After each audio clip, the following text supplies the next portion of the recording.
siang. Iya, siang, Mbak. Saya boleh tahu dengan siapa saya berbicara? Saya Fatma Dwi Putri. Baik. Perkenalkan sebelumnya saya Lutfia Maharani, saya di sini sebagai konselor.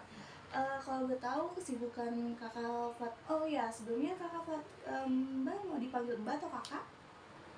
Senyamannya aja, kalau boleh Mbak boleh. Baik. Saya panggil Mbak aja ya biar lebih nyaman. Mbak Fatma ini saya boleh tahu kesibukannya kali ini, kesibukannya belakangan ini apa? Saya baru lulus S1 beberapa bulan yang lalu. Oh baik, berarti kesibukannya masih menikmati masa-masa kelulusan gitu kan? Iya, betul. Baik. Tadi kakak Fatma rumahnya di mana? Saya tinggal di daerah Cempaka Putih. Oh, kesini naik apa? Grab sih tadi kebetulan. Oh, naik Grab. Oh ya. Macet gak di jalan? Lumayan padat sih tadi, mungkin karena weekend juga lah ya. Ya, lumayan ya, lumayan ke daerah Senen ya. Iya. Terus, kakak Fatma sebelumnya di sini datang ke sini tuh keinginan kakak sendiri atau kakak karena ada disuruh sama orang? Kebetulan keinginan saya sendiri sih. Oke, baik. Sebelumnya kakak Fatma sudah pernah melakukan proses konseling? Ini baru pertama kali. Oke, baik. Karena ini baru pertama kali untuk kakak Fatma, saya jelaskan dulu ya konseling itu apa. Proses konseling itu adalah proses pemberian bantuan kepada seseorang yang mengalami masalah tertentu yang dilakukan oleh ahli, yaitu saya sebagai konselor. Dan tujuan konseling sendiri itu adalah membantu seseorang untuk menyelesaikan masalah yang tadinya terganggu menjadi tidak terganggu seperti itu. Dan di sini di konseling ini juga memiliki asas-asas. Jadi kakak Fatma tidak perlu khawatir, yaitu ada asas kerahasiaan yang saya sendiri akan merahasiakan apa yang kakak Fatma ceritakan dan permasalahan kakak Fatma ini. Dan asas keterbukaan, yaitu kakak di sini klien adalah untuk diberikan space untuk membicarakan apa masalahnya dan diharapkan untuk terbuka kepada konselor gitu. Dan ada asas kesukarelaan, dan di sini tidak ada paksaan terhadap siapapun yang datang ke sini. Jadi kakak Fatma diminta untuk bersukarela datang ke sini untuk menceritakan masalahnya.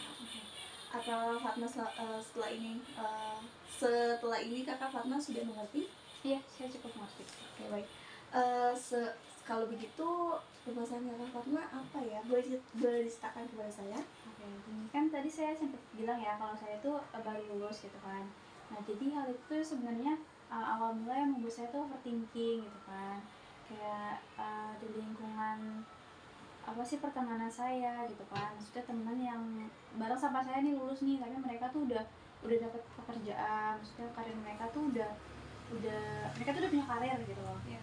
Jadi tuh kehidupan mereka tuh udah cukup tertata gitu kan, padahal tuh kita sama-sama udah baru lulus nih gitu kan. Terus jadi itu yang buat saya overthinking gitu kan, kenapa mereka tuh udah cepet banget gitu punya karir tuh yang benar-benar sukses gitu kan, udah tertata banget itu mereka, sedangkan saya tuh masih stuck di sini aja gitu kan. Dan itu membuat saya overthinking setiap malam gitu kan.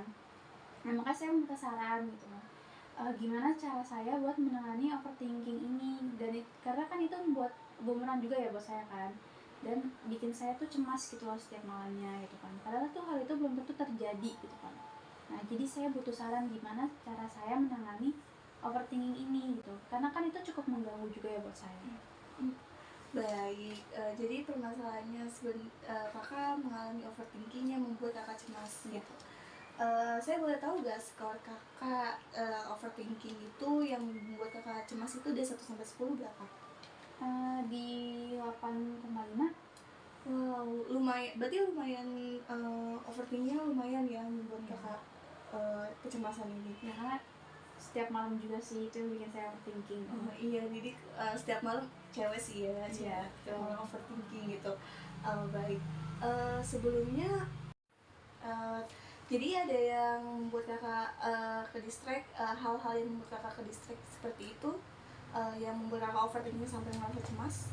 Ada sih dari lingkungan, kayaknya dari lingkungan pertemanan gitu kan.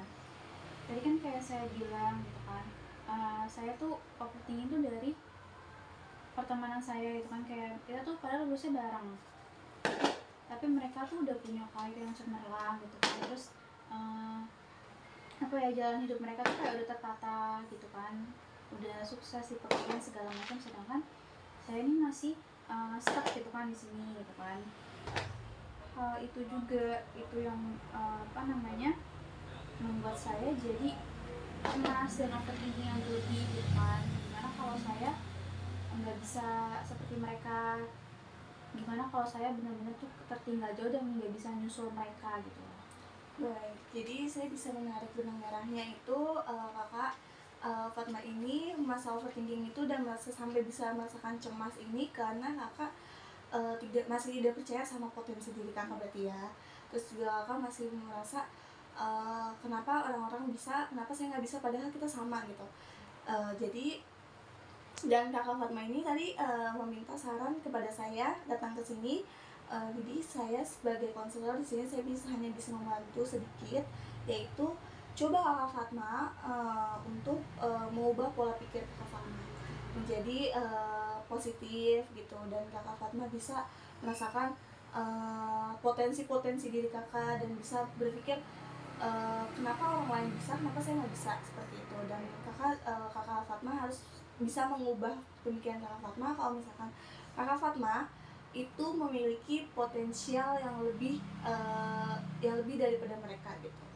Tapi sebelumnya saya bertanya, dari kakak Fatma ini ada gak pemikiran kalau misalkan potensial kakak Fatma ini tuh sebenarnya tuh banyak yang membuat kakak Fatma tuh bisa sukses di masa depan? Ada sih kak, saya tuh suka banget sama novel gitu, entah itu dari isi ceritanya ataupun dari covernya, biasanya yang menarik gitu. Terus saya juga suka kayak event gitu kan, kayak event konser. Terus saya tuh juga suka ngeliat kayak karyawan atau kru gitu yang bekerja di event gitu kan, kayak menarik banget gitu, kayak seru banget kerjanya. Terus saya sempat mikir, saya tuh pernah mikir kayak apa saya pengen kerja seperti itu aja gitu kan, kayak misalkan di bagian editor penerbitan gitu kan, atau di bagian event organizer, atau apa namanya, koordinator perencana acara gitu, lebih kayak gitu sih mungkin. Berarti kakak Fatma ini sebenarnya tuh banyak potensial ya. Saya juga bisa lihat dari diri kakak sendiri, bisa lihat dari cerita kakak tadi. Sebenarnya tuh kakak Fatma tuh banyak kebiasaan dan banyak bakat-bakatnya gitu kan. Seperti editor. Kenapa kakak Fatma tidak mengembangkan itu gitu kan? Kalau kakak Fatma bisa mengembangkan itu dan bisa coba dengan hal-hal yang kakak Fatma sukai seperti itu, dan bisa mengeksplor diri sendiri kakak gitu, pasti kakak bisa menemukan banyak potensi lagi, lebih dalam lagi seperti itu. Dan dari situ kan kalau kakak Fatma bisa mengembangkan potensial dan bisa mengeksplor diri kakak Fatma ini kan pasti kakak Fatma untuk berpikiran overthinking seperti itu kan pasti udah nggak pernah berpikiran negatif seperti itu kan gitu. Jadi kakak Fatma bisa perlahan-lahan bisa mengubah pola pikir kakak Fatma tuh dari yang negatif menjadi positif, karena kakak Fatma tuh fokus terhadap perkembangan diri kakak sendiri dan mengeksplor diri kakak sendiri seperti itu. Coba lebih dalam lagi kalau kakak Fatma tuh bisa mengeksplor apa yang uh, kakak Fatma punya gitu. Kakak Fatma sebenarnya bisa, semua manusia tuh bisa kak, bisa banyak kebiasaan dan banyak bakat. Cuman cara mengeksplor diri sendiri tuh beda-beda gitu, dan cara percaya sama diri sendiri tuh juga beda-beda seperti itu. Mungkin teman-teman kakak Fatma atau yang di lingkungan kakak Fatma itu sudah melewati fase yang kakak Fatma alami sekarang, dan dia bisa mengeksplor diri mereka. Dan mungkin kakak Fatma tadi bilang masih stuck di sini karena kakak Fatma tuh belum berani ngambil langkah selanjutnya. Kakak Fatma tuh masih stuck di zona nyamannya kakak Fatma seperti itu. Coba lebih explore dan lebih berani lagi seperti itu.